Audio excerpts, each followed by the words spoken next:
ती चूक करते का बरोबर हे माहितीये का तुला? ती ज्या मुलावर प्रेम करते त्याविषयी, तिच्या आई वडिलांचा त्याला विरोध का आहे त्याविषयी काहीतरी माहितीये तुला? कमॉन यार मेघना, ते सगळं जाणून मगच पुढे जाईन ना मी. आत्ताच्या आत्ता लगेच तिचं त्या मुलाशी लग्न लावून देतोय का मी, काही जाणून न घेता? एवढा बेजबाबदार नाहीये मी.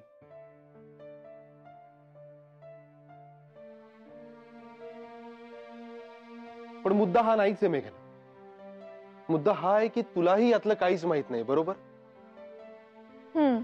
तरी तू असा स्टँड घेतलास की तिनं तिच्या प्रेमाला विसरावं आणि तिचे आई वडील निवडतील त्या मुलाशी लग्न करावं. याच नवल वाटतंय मला. अरे यार, प्रेम करते ती मेघना. प्रेमाचा अर्थ ठाऊक आहे आपल्याला? म्हणजे आदित्य, घरातलं कोंडमारा करणारं वातावरण, बाबांनी घातलेली बंधनं, हे माझं आयुष्य होतं तेव्हा आदित्य नगरकर भेटला मला. कोणतंही बंधन न मानणारा, मुक्त, स्वच्छंदी, अगदी स्वतःच्या मनाप्रमाणे जगणारा. तेव्हा त्याच्याकडे ओढली गेले मी. हेच अंतिम प्रेम असं वाटलं होतं मला. आता आयुष्य ह्याच्याच बरोबर काढायचंय या विचारानं मी भारले गेले होते अक्षरशः या चित्रासारखी. पण आदित्य, नियतीच्या मनात काही वेगळं होतं. लग्नाच्या गाठी स्वर्गातच जुळतात असं म्हणतात, हे हास्यास्पद वाटायचं मला त्यापूर्वी. पण नाही आदित्य, ते खरं आहे. नियतीनं प्रत्येकासाठी एक मार्ग आखलेला असतो आणि आपण तो स्वीकारायचा असतो. आयुष्याचा प्रवाह आपल्याला त्या नियतीच्या मार्गाने पुढे नेत असतो. त्यात आपण अडथळे नसतात आणायचे. मला नाही पटत. आणि तू अशी नियतीवादी कधीपासून झालीस? आदित्य, अरे तू का नाही समजून घेण्याचा प्रयत्न करतेस? चित्रा करत होती ना तसे पळून जाण्याचे प्रयत्न मीही केले, पण नाही यशस्वी झाला त्यातला एकही. नाही पोहोचला तो वेळेवर जेव्हा ठरवलं होतं तेव्हा. आणि आज सांगते मी तुला आदित्य, लग्न मंडपात पाऊल ठेवल्यावर मी निर्णय घेतला होता की आता तो दरवाजा बंद. आता मी या नव्या नाताचा आदर करेन, त्याचं पावित्र्य जपेन. आणि म्हणूनच लग्नाच्या पहिल्याच रात्री मी तुला सगळं सांगितलं आणि तू एक जगावेगळा निर्णय घेतला. आणि नुसता घेतलाच नाहीस तर तो अंमलात आणलास. आदित्य, अरे तुझ्या त्या निर्णयाने मला प्रेमाचा खरा अर्थ कळला आणि प्रेमाचा तो अर्थ मला कळावा म्हणूनच नियतीनं माझी गाठ तुझ्याशी बांधली होती हे उमजलंय मला आदित्य. आणि म्हणूनच चित्राच्या बाबतीत तू घाई करू नयेस असं वाटतंय मला. तिच्या आयुष्याचा प्रवाह तिची दिशा ठरवेल आणि तिचा कालचा पळून जाण्याचा प्रयत्न आपल्यामुळे अयशस्वी झाला म्हणजेच याचा अर्थ असा की तिनं या दिशेनं जाऊ नये असा नियतीचा संकेत आहे असं वाटतंय मला. मला नाही पटत आहे. हा आंधळेपणा झाला. नाही आदित्य, हा आंधळेपणा नाहीये किंवा अंधश्रद्धाही नाहीये. अनाकलनीय गोष्टी समजून घेण्याचा हा एक प्रयत्न आहे फक्त. हे फॅक्ट आहे आदित्य. तू नियती म्हण किंवा आयुष्याचा प्रवाह म्हण, आपल्याला मूक संकेत देत असतात, पण आपण तर्कांच्या नावाखाली त्याची दखल घेणं सुद्धा नाकारतो. मला राहून राहून असं वाटतंय आदित्य की आपण चित्राच्या बाबतीत घाईने पाऊल उचलू नये. मला पटतच नाहीये.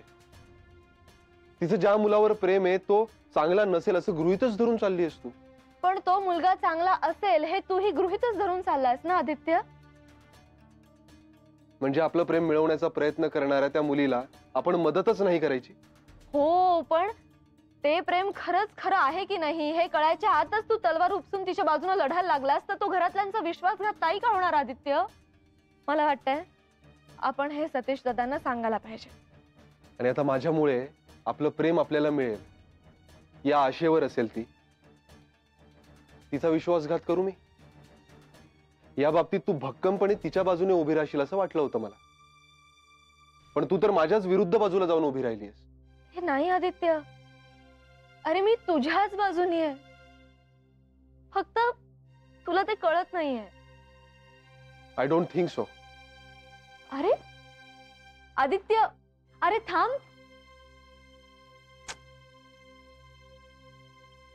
माई, अहो माई, काय काय झालं? जुळलं.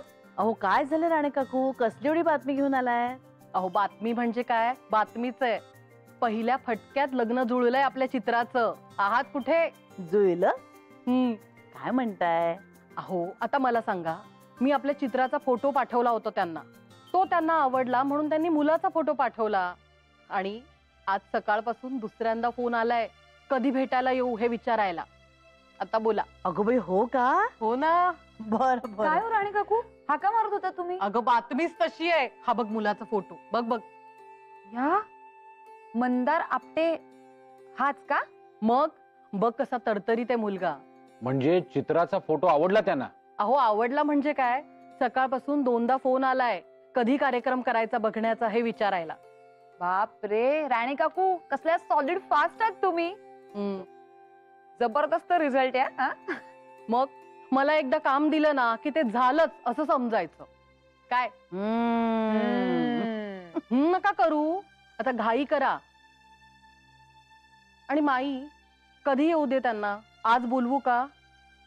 मला काय, कधी चालेल, पण अहो चित्राला दाखवायला हवा ना आधी फोटो, मग ठरवू. हो. थांबा, मी काय करते, आधी हा फोटो माझ्या मोबाईल मध्ये घेते, हा मग आपण दाखवूयात तिला. हा. थांबा. हे काही आपल्याला कळत नाही बाई. झाला का? झाला झाला. झाला झाला, हे घ्या. मी दाखवीन असं नाही हं. अगं घाई कर, किती चांगलं स्थळ आहे. आता हल्ली मुलांना मुलगी शिकलेली हवी, शहरातली हवी, अशा अटी असतात. पण त्यांची अशी काही अट नाहीये. आणि माणसंही खूप चांगली आहेत. काय ते तुम्ही सगळं ठरवा आणि मला सांगा. येते मी. हं? चला. बर बर. बरं सतीश, हं. काय करायचं? अरे मला काय विचारतेस? दाखव ना तिला फोटो, विचार मत. मी काय म्हणते सतीश, या सगळ्या बाबतीत ना माई तूच बोल चित्राशी. अगं हे घे, दाखव हे. अगो बाई, आता हे कसं दाखवायचं? अगं हे बघ, हे बटन आहे, हे फक्त असं दाब आणि हे असं कर की हे लॉक उघडलं. हे बघ. बरं बाई, राहील ना लक्षात? बघते ना. एकदा बघ. हा. अगो बाई, हा गोड आहे नाही मुलगा. बरं सतीश, चला आपण जाऊयात वर. लवकर पाठवा पण हो तिला. ते हे जाईल नाही लक्षात तर. ठेव. मग नाही येतो. कसं करायचं ते. हे असं करायचं, हे असं कर.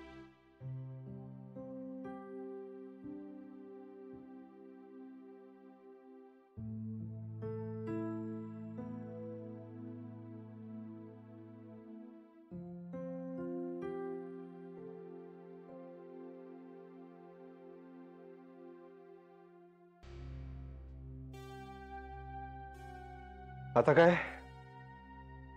अबोला वगैरे की काय तुझा? बोललेलं कोणी ऐकतच नसेल तर बोलण्यात काय पॉइंट? म्हणणं काय तुझं? मी म्हणतेय की आपण कालची घटना घरातल्यांना सांगायला हवी. निदान सतीश दादा आणि अर्चुताईंना तर सांगायलाच हवी. अरे कितीही जवळची असली तरी परक्याची पोर आहे ती. त्या दोघांवर जबाबदारी आहे तिची. त्यांना न सांगता न विचारता आपण तिला मदत करणं म्हणजे विश्वासघातच आहे ना घरच्यांचा. अरे पण सिच्युएशन काय आहे ते तर कळू दे ना आधी चित्राकडून, मगच आपल्याला काय ते प्रॉपर बोलता येईल ना.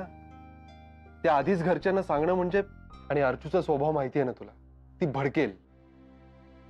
आणि आपल्याला ही गोष्ट माहित होती तरी आपण त्यांना ती सांगितली नाही हे त्यांना कळलं तर त्याच्यावरून नाही भडकणार? तू काय एवढी अटीतटीला येतेस? हे बघ, मी आधी चित्राशी बोलतो, काय ते जाणून घेतो सगळं, आणि मग आपण ठरवूया की घरी कोणाला आणि कसं सांगायचं ते. ओके? आता तरी काही प्रॉब्लेम नाहीये. प्रॉब्लेम म्हणजे सतीश दादांनी राणे काकूंना चित्रासाठी स्थळ बघायला सांगितले आणि त्यांनी ऑलरेडी एक मुलगा बघितलाय. तुझं काय? तुझा रे ऑफिसला निघून. इथे माझ्या समोर तो विषय निघाला तर माझी किती पंचायत होईल आदित्य. प्लीज सांगू बिंगू नकोस. कमाल आहे यार मेघना, त्या मुलीबद्दल थोडी सुद्धा सहानुभूती नाही तुझ्या मनात. सहानुभूती आहे म्हणूनच तर तिला योग्य रस्ता दाखवतेय ना मी. तिला तिच्या प्रेमापासून दूर नेणं हा योग्य रस्ता आहे. ग्रेट. योग्य रस्त्यावरून चालली तरच तिला तिचं खरं प्रेम मिळणार आहे.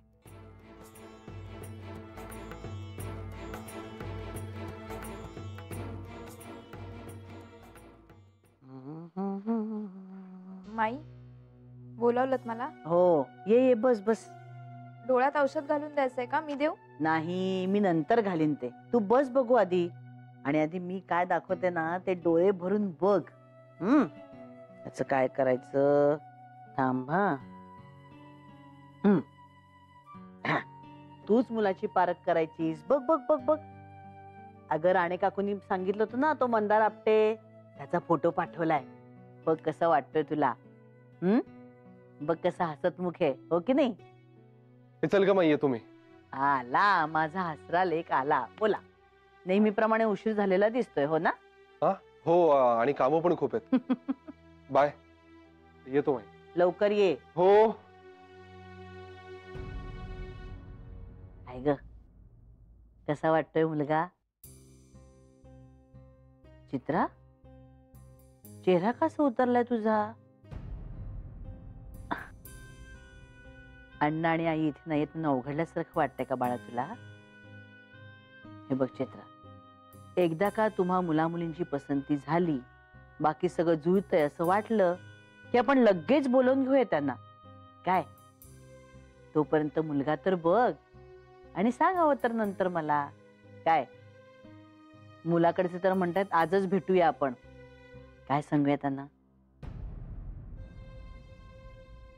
माई मी येते. अगं चित्रा, काय झालं एकदम? मी येऊ का? ये ना. मेघना, मला खूप भीती वाटतेय ग. काय झालं? राणे काकूंनी माझ्यासाठी एक स्थळ आणलंय. हो माहितीये मला. माईंनी मला फोटो दाखवला त्या मुलाचा. सगळ्यांना आवडलाय तो आणि 1-2 दिवसात तो भेटायला येणार आहे. मला कळत नाही ग मी काय करू. मेघना, आता फक्त तुम्ही दोघंच मला वाचवू शकताय. आणि आदित्यने मला प्रॉमिस केलंय की तुम्ही दोघंही माझ्या पाठीशी आहात. मेघना, तू मला नंबर देशील आदित्यचा? हो देते ना. पण चित्रा, काय? नाही काही नाही, देते.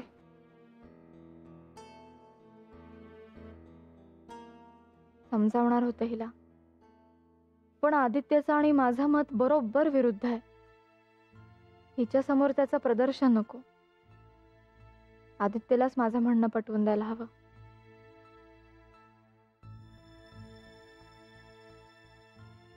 नंबर काय तुझा? 7405. झाला सेंड. आलाय. थँक्यू. मी करते फोन त्याला.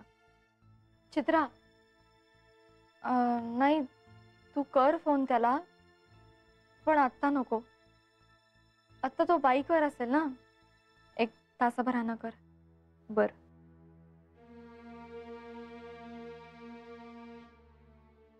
आदित्य प्लीज, घाईघाईनी कुठलंही प्रॉमिस देऊ नकोस तिला. प्लीज आदित्य. माई माझा मोबाईल दे. हो ग बाई, मोबाईल नसेल जवळ तर श्वास घेता येत नाही ना तुम्हाला? बरं, चित्राने फोटो बघितला का? आवडला का? काय म्हणाली बघून? मला तर बाई कळलंच नाही तिच्याकडे बघून. म्हणजे अगं 2 मिनिटं ती त्या फोटोकडे बघतच बसली होती नुसती. हो अगं, म्हणजे याचाच अर्थ तिला फोटो आवडला. तसं नव्हती ग बघत त्या फोटोकडे.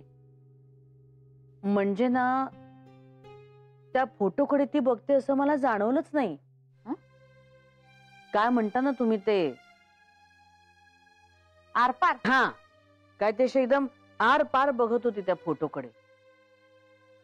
म्हणजे असं मला तरी वाटलं बाई, नसेलही कदाचित.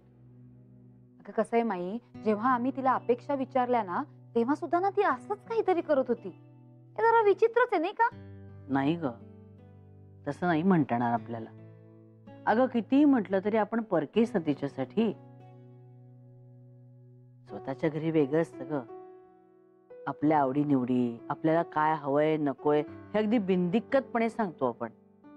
पण इथे तिला अवघडल्यासारखं वाटणारच ना ग. अगं पण आता राणे काकूंना काय सांगू? त्या तर म्हणत होत्या ना मुलाकडचे लगेचच भेटायला येत आहेत म्हणून. राणे काकून इतक्यात काहीच सांगू नकोस. त्यांना म्हणावं जरा थांबा. हे बघ, नेहमीप्रमाणे आपण संध्याकाळी सगळेजण बसू, जरा बोलू. मग चित्रालाही विचारू तिला आवडलाय की नाही ते मुलगा. तिला आवडला नसला म्हणजे अगं संसार तिला करायचा आहे, त्यामुळे तिला काय वाटतं ना हे जास्त महत्वाचं आहे. राणे काकूंना म्हणावं रात्रीपर्यंत आम्ही तुम्हाला कळवतो त्या मुलाला भेटायचं की नाही ते. तोपर्यंत घाई करू नका, थांबा म्हणावं जरा.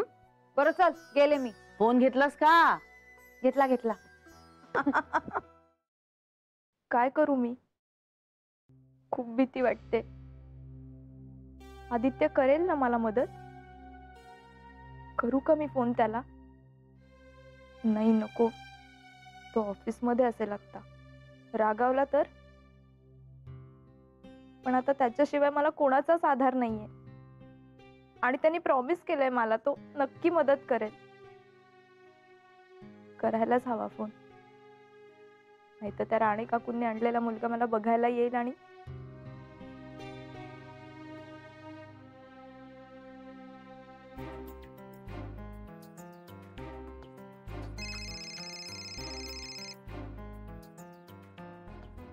हॅलो.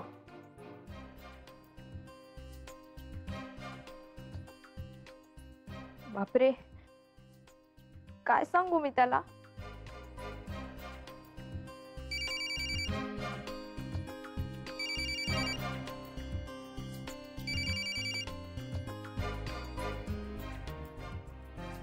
हॅलो. हॅलो, कोण बोलतोय? मला फोन आला होता या नंबरवरून. हो, मी चित्रा बोलते. चित्रा? अरे हा हा हा, सॉरी सॉरी सॉरी. अरे माझ्या लक्षातच नाही आलं एकदम. बोल. आदित्य, मला खूप भीती वाटते रे. काय ग, काय झालं? घरी कळलं का? नाही, घरी नाही कळलंय. पण त्या राणे काकूंनी माझ्यासाठी एक स्थळ आणलंय आणि तो मुलगा घरी सगळ्यांना पसंत आहे. मला खरंच खूप भीती वाटते रे. चित्रा, आपल्याला बोलावं लागेल. तुझ्या मित्राविषयी, तुझ्या घरच्यांचं तुमच्याविषयी काय मत आहे हे सगळंच बोलावं लागेल. आदित्य, मला तुझ्याशिवाय तर कोणाचाच सपोर्ट नाहीये. मी भरोसा ठेवणार आहे तुझ्यावर. मला खूप भीती वाटते रे. तुझ्याशिवाय इतर कोणाचाच आधार नाहीये मला. हो, हे बघ, अरे यार तू रडू नकोस. मी प्रॉमिस केलंय ना तुला, मी आहे तुझ्या पाठीशी. गोष्टी तुझ्या मनाविरुद्ध घडणार नाही. पण आधी आपल्याला बोलावं लागेल. मी संध्याकाळी घरी आलो की आपण बोलूया, ओके? हे बघ, तू घाबरू नकोस आणि अजिबात धीर सोडू नकोस. मी आहे ना. पण ऐक, आता जरा मला काम आहेत. आपण संध्याकाळी भेटू. बर. बाय.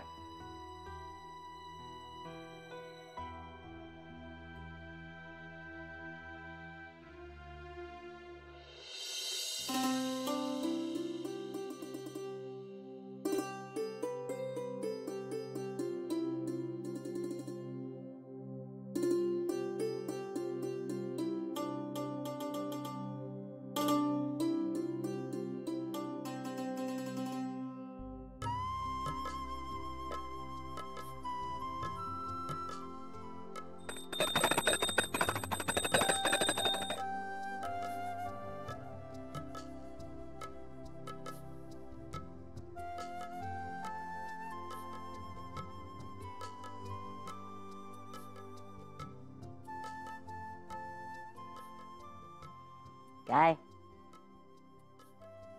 कशी झाली रोमॅन्टिक डेट? छान झाली माई. सब शहरापासून दूर, आणि माई तळ पण होतं तिथे. आम्ही पाण्यात पाय सोडून बसलो होतो. छान वाटत होतं. अगदी घरी येऊच नाही असं वाटत होतं ना. हो. मग तरी अशी तू अपसेट का दिसतेस? अपसेट दिसतीये. म्हणजे मला तरी असं वाटलं बाई. नाही म्हणजे तू नाही असं उत्तर देशील, पण आईच्या नजरेतून काहीही सुटत नाही. अगदी गंजीतली सुई सुद्धा आईला बरोबर दिसते. आणि मी सासू असले ना तरी तुझी आई आहे, कळलं ना. त्यामुळे माझ्या नजरेतून काही सुटत नाही. नाही म्हणजे सून अपसेट असली की मुलगाही अपसेट होतो. त्यामुळे सासूला जरा जास्तच दिसतं. काय झालं सांग बघू.